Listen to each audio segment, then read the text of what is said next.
Welcome to the World United. Welcome to the World United. Muchas gracias por esta invitación. Mi nombre es Carmelo Urso, soy un docente, escritor y periodista venezolano.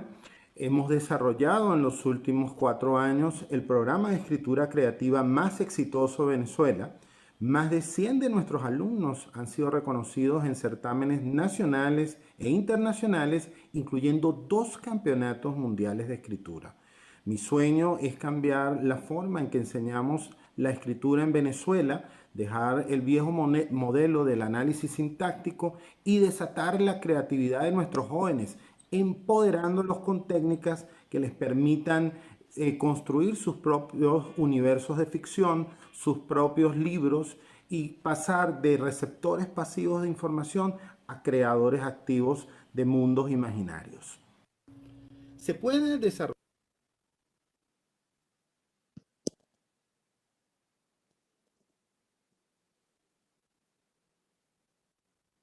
No te escuchamos, Asdrúbal. Disculpa. Ajá, ya, detalles técnicos. Ya escuchamos la presentación de Carmelo. Ahora, como les comentamos, que él nos había dejado su video, vamos a escuchar su ponencia que se trata sobre creer y crear en el caos, escritura creativa en tiempo de diáspora y pandemia. Con ustedes, la presentación. Desarrollar un exitoso programa de escritura creativa para jóvenes en medio de la peor pandemia del último siglo, asumiendo sin preparación previa el modelo de educación a distancia y en un país postrado por la migración forzada del 15% de su población, el colapso de sus servicios públicos y la hiperinflación más larga en la historia del planeta? La respuesta es sí. Y no solo se puede, sino que se debe.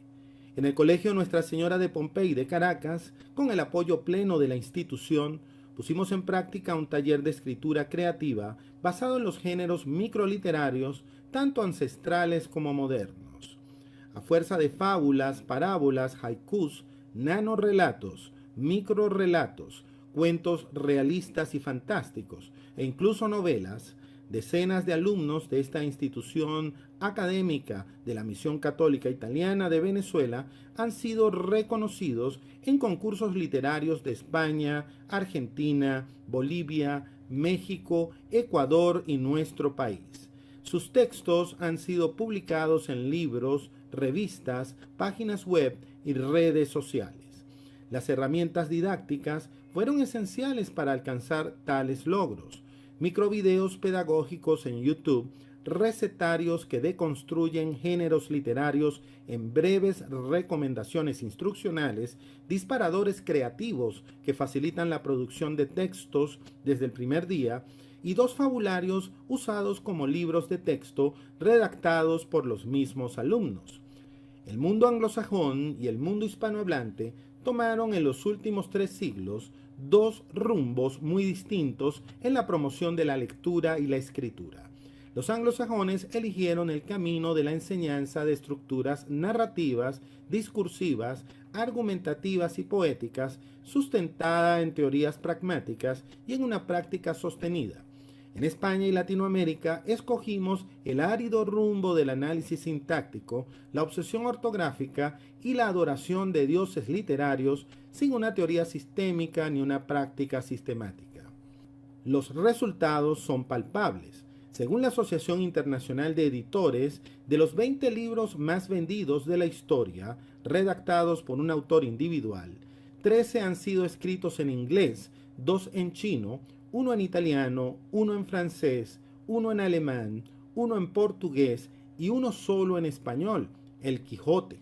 El único autor latinoamericano presente es el brasileño Paulo Coelho. Ningún escritor latinoamericano de habla castellana aparece en el listado, y el único libro redactado en español que figura en el ranking fue publicado hace 416 años.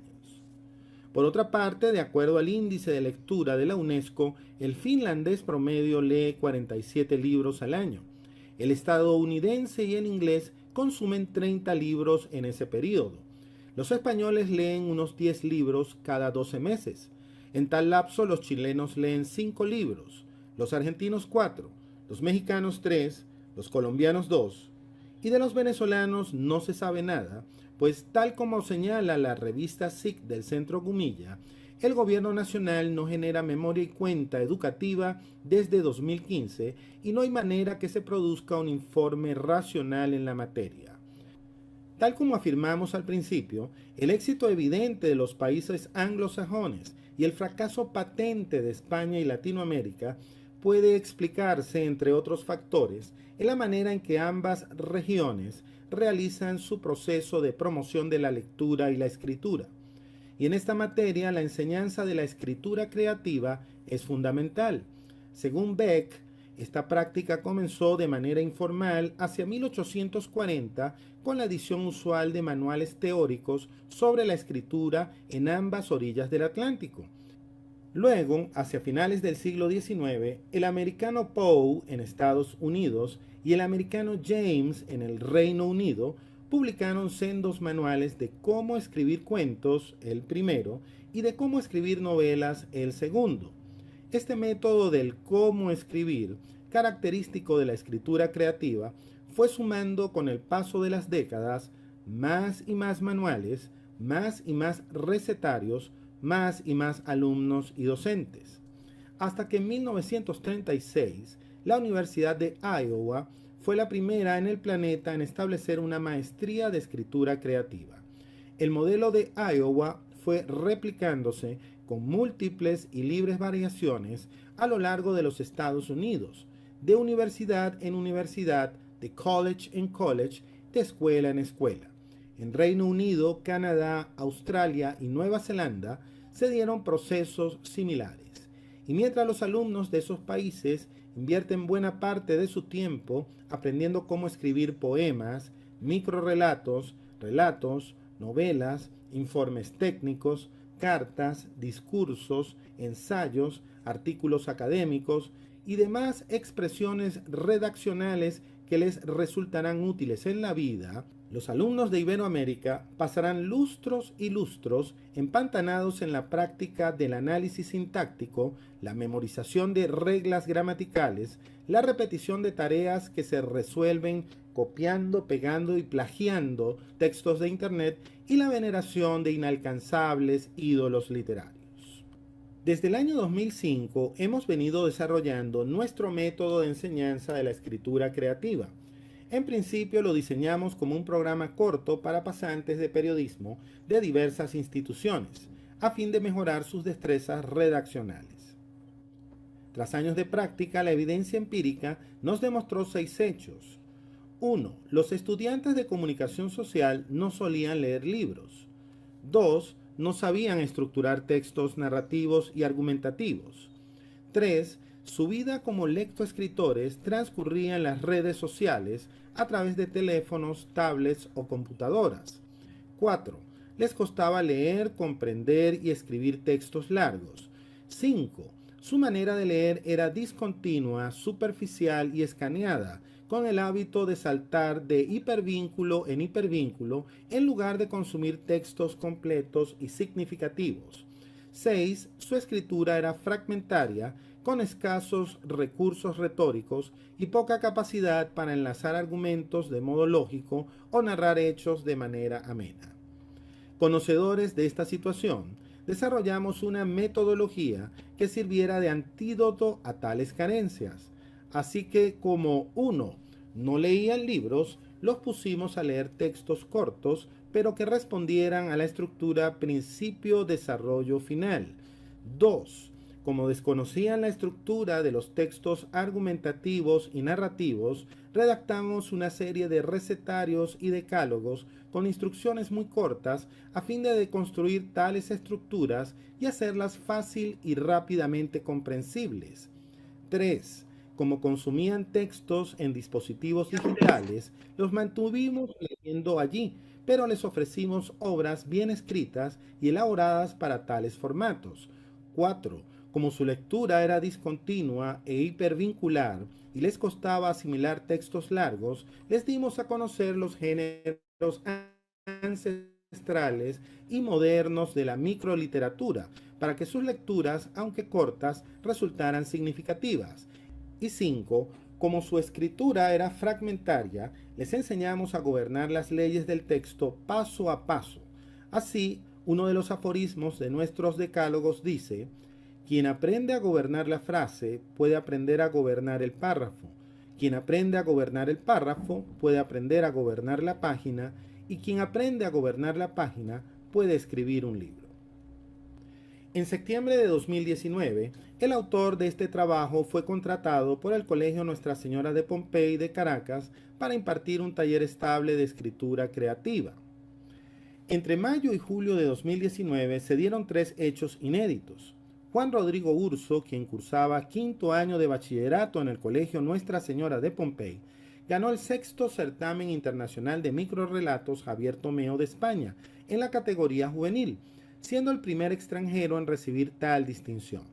Luego venció en el primer concurso de cuentos Juan Torregrosa, España, categoría juvenil, siendo el primer no español en ganarlo. Y finalmente se acreditó la beca de estímulo literario del Centro Nacional del Libro en Venezuela, mención narrativa, por su primer libro de relatos, El Diario de Yuca Caru, siendo el primer menor de edad en ganar este importante concurso que siempre había galardonado a autores adultos. Esta serie de triunfos convenció a la dirección del Colegio Nuestra Señora de Pompey para que impartiéramos una materia optativa de carácter anual. Era la primera vez que facilitábamos este taller en un ambiente escolar. Durante el primer trimestre impartimos 3 módulos: haiku ortodoxo, haiku de estilo libre y fábula clásica. Para ello, en primer lugar, facilitamos a los educandos un decálogo. Son textos constituidos por 10 aforismos. Suelen titularse, por inspiración cortasariana, Instrucciones para escribir un haiku de estilo clásico, Instrucciones para escribir una fábula clásica o Instrucciones para escribir un microrrelato objetivista, entre otros. Estos textos son leídos en voz alta por los alumnos y son comentados por el facilitador. Luego, los alumnos leen también en voz alta una selección de textos clásicos relacionados con el microgénero literario que hemos deconstruido. Los textos son comentados tanto por el docente como por los alumnos. Después se abre una ronda de preguntas y respuestas. Finalizada esta parte de la clase, se insta a los alumnos a escribir sus propias creaciones y se les concede 60 minutos para hacerlo, sea a mano, sea con un dispositivo digital. La clase finaliza con una lectura en voz alta de la primera versión de estos textos. Durante la siguiente semana, los alumnos pasan sus creaciones en limpio y se las envían por email al docente, quien las corrige, edita y califica. Finalmente, todos los textos de la clase, sin excepción, son enviados a concursos nacionales e internacionales de literatura. Durante el lapso septiembre 2019-febrero 2020, impartimos los módulos de discurso, haiku ortodoxo, haiku libre, aforismos, fábula clásica, fábula posmoderna, microrrelato, parábola zen y parábola bíblica. En ese periodo, 10 de los 14 alumnos resultaron finalistas en concursos celebrados en España y en Argentina. Estos 10 alumnos recibieron 36 reconocimientos en 9 concursos literarios. Los estudiantes Ángela Fenn, Ana Corales, Sara Escalante, Jesús González, Paola Escorcia, Ana Contreras, María Fernanda Franco, Mari Martínez y Michelle Pérez resultaron finalistas en 7 concursos de haiku realizados por diversas editoriales de España. Adicionalmente, Valeria Ávila ganó las ediciones de noviembre y diciembre del 7º certamen internacional de microrrelatos Javier Tomeo en España, siendo la primera venezolana en lograrlo en la categoría infantil. Por su parte, Sara Escalante resultó ganadora de la edición del mes de noviembre de ese mismo concurso en la categoría juvenil, siendo la segunda venezolana en lograrlo. Y finalmente, la joven Paola Escorcia obtuvo una mención de honor en el concurso de la Biblioteca Popular del Paraná en la categoría preadolescentes, siendo la primera venezolana en conseguirlo. En números, el lapso mencionado se resume de la siguiente manera: total de alumnos merecedores de premios en concursos internacionales, 10 de 14. Total de reconocimientos para alumnos, 36. Total de textos premiados, 115. Total de textos publicados en libros, 111. Total textos publicados en revistas, 4. A la vista de estos resultados, la Coordinación de Educación Primaria del Colegio Nuestra Señora de Pompey contrató nuestros servicios para impartir el taller de escritura creativa a sus 12 secciones, desde primer grado hasta sexto grado. Durante el breve periodo transcurrido entre enero y marzo de 2020, impartimos los módulos de haiku libre y fábula clásica, los cuales adaptamos a las necesidades de los niños más pequeños. Y cuando todo parecía ir bastante bien, a pesar de la hiperinflación, la inseguridad, el colapso de los servicios públicos, las fallas de Internet y la diáspora de los seres queridos, surgió un evento inesperado que trastocó nuestras vidas y las de todos los seres humanos del planeta. A partir de marzo de 2020, de la noche a la mañana y sin preparación previa, todos los niveles educativos se vieron obligados a adoptar la modalidad a distancia. Nuestros recetarios instruccionales se convirtieron en microvideos de YouTube. Nuestras clases de bachillerato pasaron de 4 horas académicas semanales a 1 hora. Tuvimos que hacer ajustes grandes y pequeños, pero nuestro método siguió funcionando y los premios siguieron llegando. En junio de 2020, Juan Rodrigo Urso y Marian Beatriz Márquez Díaz, de quinto grado, obtuvieron mención de honor en la gran final del 7º concurso internacional de microrelatos Javier Tomeo. En septiembre de 2020, 10 alumnos de educación primaria resultaron ganadores del concurso de microrelatos Todo va a salir bien, organizado por la editorial San Pablo de España. Sus textos fueron incluidos en un libro editado por esa importante casa editora católica.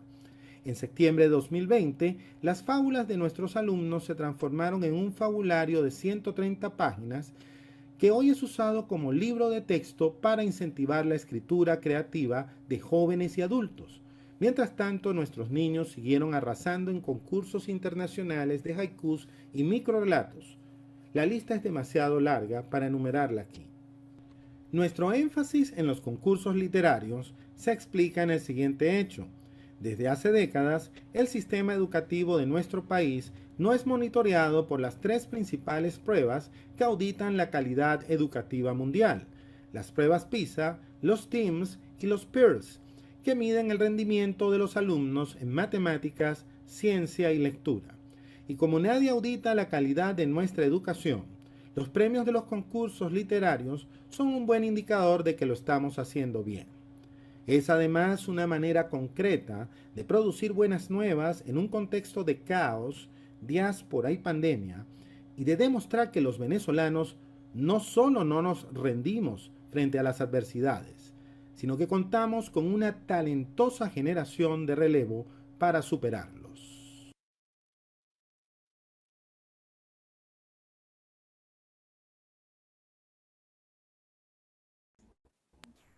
Esa fue la presentación de Carmelo, Carmelo.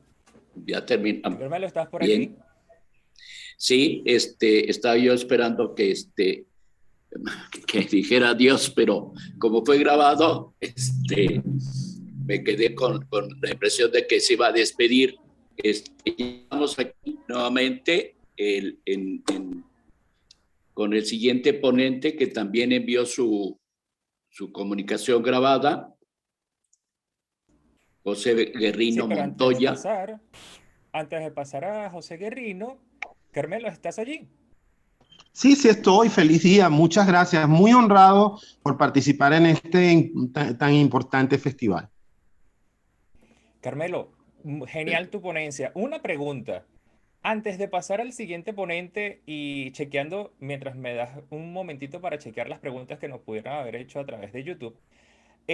Una pregunta. Ahí comentaste algo sumamente interesante que es algo relacionado sobre gobernar la página, sobre la fábula, sobre muchas cosas que de ese talento venezolano que desde tu mirada estás viendo que ha traspasado a través de la diáspora y la situación del caos de la pandemia. Te pregunto, ¿cuál crees tú que puede ser la página que que nos corresponde gobernar en la historia de nuestro país? Y más aún con el capítulo que estamos escribiendo el día de hoy, que es este encuentro de almas y de luz y de conciencia que estamos teniendo con todos los que nos acompañan el día de hoy. Bueno, este método mío está inspirado un poco en la técnica del Kaizen, la técnica japonesa, que nos insta a ir pasito a pasito, poquito a poquito, en un largo camino que es al mismo tiempo personal y espiritual. En el camino espiritual, las cosas no se logran de la noche a la mañana y el primer cambio que tenemos que hacer es en nosotros mismos. El primer cambio que tenemos que hacer es cada uno por ejemplo, en mi caso, en esta escuela donde doy clases, ahí puedo yo generar un cambio. Si cada uno de nosotros y si cada uno de los excelentes líderes espirituales que participan en este festival van propiciando primero un cambio interno en sí mismos y luego tratar de decidir en ese pequeño espacio que nos rodea, de pequeño espacio en pequeño espacio, podemos lograr grandes cambios. Perfecto. Oye, Muchísimas gracias. Carmelo, perdón, Carmelo, ¿en dónde podríamos tener más información de este tema tan interesante que estás compartiendo? Bueno, está la página web de mi academia, se llama Academia Urso, allí pueden consultar, ponen Academia Urso en Google. Y bueno, también ahorita puedo facilitar mi correo electrónico por el chat para que el que desee me pueda escribir por allí. Por Sí, favor, perfecto. para Ese que yo lo tengamos comparto más también información. y yo lo comparto también en el canal de YouTube. Vale, ya te lo paso por el chat. Y muy agradecido por este espacio y por supuesto voy a disfrutar de de las próximas ponencias que seguramente nos traerán gratas sorpresas sobre lo que somos capaces de hacer los venezolanos y las venezolanas. Así Perfecto, es. muchísimas gracias, Carmelo. Muy amable. Ahora continuamos con nuestro programa con José Guerrido Montoya. Espero haber pronunciado bien Guerrino Montoya. Espero haber pronunciado bien el apellido, que también nos envió su presentación grabada. El tema es holística integral, amor por la vida y sus manifestaciones. Antes de pasar al Asdrúbal. grabado, a Guerrino se encuentra aquí con nosotros. Vamos a ver si Guerrino... Ay, se le volvió a caer la señal, por lo que veo. Vamos entonces a pasar a la presentación de Guerrino. Ok, perfecto.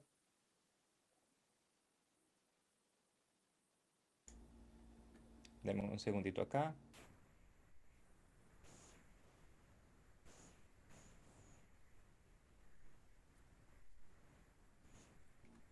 Y comparto pantalla.